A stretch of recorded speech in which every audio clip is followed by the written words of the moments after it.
इधर अमेरिकी अखबार द न्यूयॉर्क टाइम्स के मुताबिक जंग के दौरान इजरायल के एयर डिफेंस सिस्टम को चकमा देने के लिए ईरान ने क्लस्टर बमों का इस्तेमाल बढ़ा दिया। द न्यूयॉर्क टाइम्स ने यह जानकारी इजरायल की सेना के अफसरों के हवाले से दी। अमेरिकी अखबार के मुताबिक 28 फरवरी से जुड़ी इस जंग के दौरान ईरान ने करीब 300 बैलिस्टिक मिसाइलें दागी हैं, जिनमें 150 से ज्यादा मिसाइलों में क्लस्टर बम लगे हुए थे। मतलब आधी से ज्यादा मिसाइलों में ईरान ने क्लस्टर बम का इस्तेमाल करके भारी नुकसान पहुंचाने की कोशिश की। क्लस्टर बम एक ऐसा बड़ा बम होता है जो हवा में फटकर कई छोटे छोटे बमों में बढ़ जाता है और सिर्फ एक ही टारगेट पर नहीं बल्कि एक ही साथ पलक झपकते ही दुश्मन के बड़े इलाके को तबाह कर देता है। मतलब जंग के दौरान एक बम से दुश्मन के किसी एक ठिकाने या टारगेट को तबाह किया जा सकता है, लेकिन क्लस्टर बम वो बम है जो एक ही झटके में दुश्मन के सैकड़ों ठिकानों को बर्बाद कर सकता है। द न्यूयॉर्क टाइम्स के मुताबिक इजरायल को ज्यादा नुकसान पहुंचाने के लिए ईरान ने अपनी मिसाइलों में क्लस्टर बम लगाकर हमले किए। इजरायल की सेना ने भी माना कि ईरान जंग के दौरान करीब हर रोज बैलिस्टिक मिसाइल के जरिए क्लस्टर बम से हमले कर रहा है। द न्यूयॉर्क टाइम्स के मुताबिक ईरान ने जंग में क्लस्टर बमों का इस्तेमाल इसलिए बढ़ा दिया क्योंकि उसके सामने इजरायल की फौज का एयर डिफेंस सिस्टम भी फेल साबित हुआ। दावा किया गया कि हवा से एक साथ गिरते 5-5 किलो के छोटे छोटे सैकड़ों बमों ने आयरन डोम जैसे ताकतवर एयर डिफेंस सिस्टम को भी गुमराह कर दिया। इजरायल के पास दुनिया के सबसे मजबूत एयर डिफेंस सिस्टम मौजूद है, जो चंद सेकंड में ही दुश्मन की मिसाइलों, रॉकेटों, ड्रोन को हवा में ही राख कर देने की ताकत रखता है। लेकिन खबरों के मुताबिक इस बार की जंग के दौरान ईरान की बैलिस्टिक मिसाइलों में लगे क्लस्टर बमों ने इजरायल के डिफेंस सिस्टम को भी चकमा दे दी। और द न्यूयॉर्क टाइम्स के मुताबिक इसी वजह से इजरायल के कई शहरों में ईरान के हमलों का बड़ा असर देखने को मिल रहा है। वैसे तो तकरीबन पूरे इजरायल में 3 लेयर की हवाई सुरक्षा मौजूद है। इजरायली एयरफोर्स का आयरन डोम एयर डिफेंस सिस्टम 70 किलोमीटर की दूरी से होने वाले हमलों को नाकाम कर देता है, 70 किलोमीटर पहले।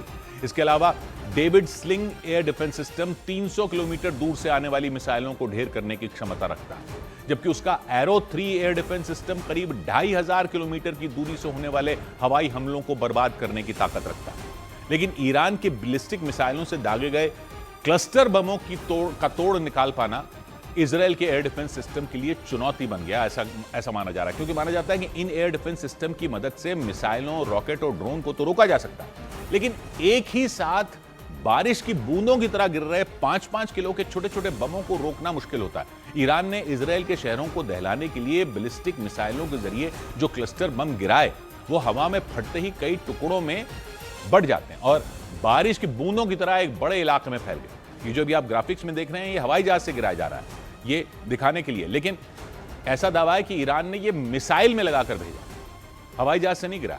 हवाई जहाज से तो हमले कर नहीं रहा, ईरान मिसाइलों से कर रहा है। रक्षा विशेषज्ञों के मुताबिक किसी भी एयर डिफेंस सिस्टम के लिए इस तरह छोटे छोटे बमों को पकड़ पाना और उन्हें पूरी तरह नाकाम कर पाना मुमकिन नहीं है।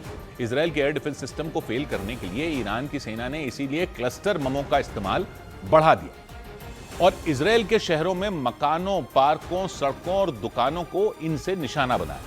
इजरायल के एयर डिफेंस सिस्टम ने ईरान की मिसाइलों और ड्रोन के हमलों को तो तकरीबन नाकाम कर दिया, लेकिन क्लस्टर बम वाली बैलिस्टिक मिसाइलों को जब तक एयर डिफेंस सिस्टम इंटरसेप्ट करके तबाह कर पाते, उनसे छोटे छोटे बम निकल चुके होते थे। रक्षा विशेषज्ञों के मुताबिक ईरान ने जानबूझकर ऊंचाई से छोटे छोटे बम गिराने की रणनीति अपनाई ताकि इजरायल के एयर डिफेंस सिस्टम को चकमा दिया जा सके।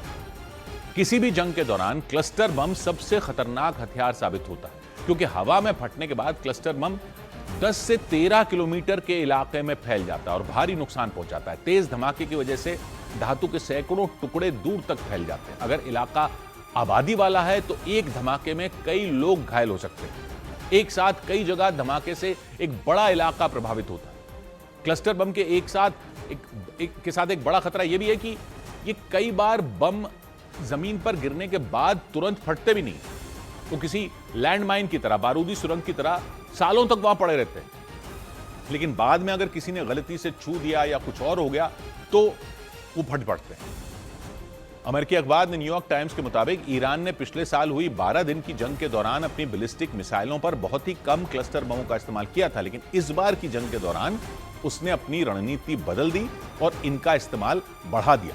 लेकिन जंग के दौरान क्लस्टर बमों के इस्तेमाल को लेकर पूरी दुनिया में लंबे वक्त से विवाद रहा है, क्योंकि क्लस्टर बम के इस्तेमाल से सिर्फ सैनिकों को ही नहीं बल्कि बेगुनाह आम लोगों को भी इससे नुकसान हो जाता है, वो भी इसकी चपेट में आ जाते हैं। 1940 के दशक में दूसरे विश्व युद्ध के दौरान सबसे पहले जर्मनी ने क्लस्टर बम का इस्तेमाल किया था। जर्मनी ने अपने SD-2 बटरफ्लाई बम से भयानक तबाही मचाई थी। इसके बाद 1960 और 70 के दशक में वियतनाम युद्ध के दौरान भी क्लस्टर बम का इस्तेमाल हुआ था। अमेरिकी सेना ने क्लस्टर बम से वियतनाम को दहलाया था।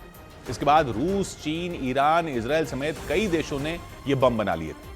लेकिन जंग के दौरान बारिश की बूंदों की तरह दुश्मन के इलाके में बरसने वाले क्लस्टर बमों से होने वाली मौतों के बाद इन पर पाबंदी लगाने की मांग शुरू हो गई और 2008 में दुनिया भर के 100 से ज्यादा देशों ने एक समझौता किया और उसमें क्लस्टर बमों के इस्तेमाल पर प्रतिबंध लगा दिया था। बैन का मतलब था कि समझौते में शामिल देश न तो इसका इस्तेमाल करेंगे, न तो बनाएंगे, न खरीदेंगे, न बेचेंगे, न ही अपने हथियार गोदाम में इसका स्टॉक रखेंगे, यानी सब पर रोक लगा दी गई। लेकिन उस वक्त ईरान, इजराइल, अमेरिका, रूस, चीन और पाकिस्तान समेत कई देशों ने इस समझौते पर साइन ही नहीं किए थे। नतीजा यह हुआ कि इन देशों ने जंग के दौरान अपने दुश्मनों पर क्लस्टर बमों का इस्तेमाल किया। इजराइल और अमेरिका के साथ छिड़ी ताजा जंग में ईरान ने इजराइल के खिलाफ क्लस्टर बम का भरपूर इस्तेमाल किया, ऐसा दावा किया जा रहा है।